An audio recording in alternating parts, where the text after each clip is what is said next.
तो इसका मतलब क्या होता है कि ध्यान रखने वाली बात आती है कि जो कल अपनी जो क्लास छोड़ी हुई थी उस क्लास का अपन देख रहे थे कि लास्ट जो युद्ध चल रहा था वो कौन सा चल रहा था, यानी घाघरा का युद्ध चल रहा था।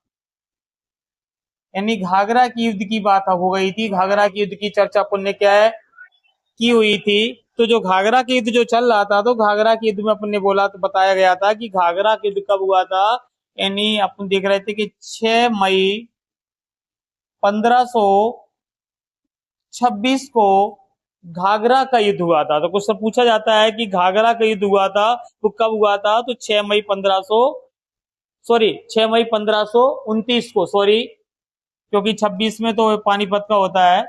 तो 6 मई 1529 को किसका युद्ध होता है, घाघरा का युद्ध होता है। अब क्वेश्चन पूछा जाता है कि घाघरा की युद्ध में विजय किसकी होती है, तो घाघरा के युद्ध में जो विजय होती है वो किसकी होती है, बाबर की विजय होती है। घाघरा का युद्ध किसके बीच हुआ था, तो अपन देख रहे थे कि इब्राहिम लोदी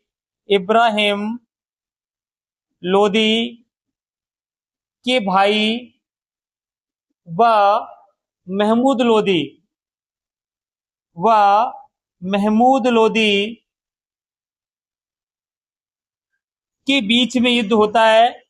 और इस युद्ध में क्या होता है कि बाबर जीत जाता है। और इसी स्थिति में क्या होता है, जो हमारा महमूद लोदी होता है वो यहाँ से भाग निकलता है और भाग करके कहाँ पहुंच जाता है, आप देखते हैं बंगाल में पहुंच जाता है। और वहीं जाकर के वो शरण ले लेता है और वहां पर उसको एक छोटी सी क्या दे दी जाती है, जागीर दे दी जाती है। तो इस तरह से घाघरा की युद्ध की कहानी यहाँ से क्या हो जाती है, फिनिश हो जाती है। क्वेश्चन पूछ लिया जाता है किस किस के बीच में हुआ, तो आपको पता लग गया कि भैया इब्राहिम लोदी का भाई, और आपको दूसरा पता लग गया महमूद लोदी, इनके बीच में होता है जिसमें बाबर की विजय होती है। और इसमें अपने प्राणों को बचा करके महमूद लोदी क्या होता है, बंगाल आ जाता है। फिर उसको वहीं पर क्या है, एक जागीर क्या है दे दी जाती है।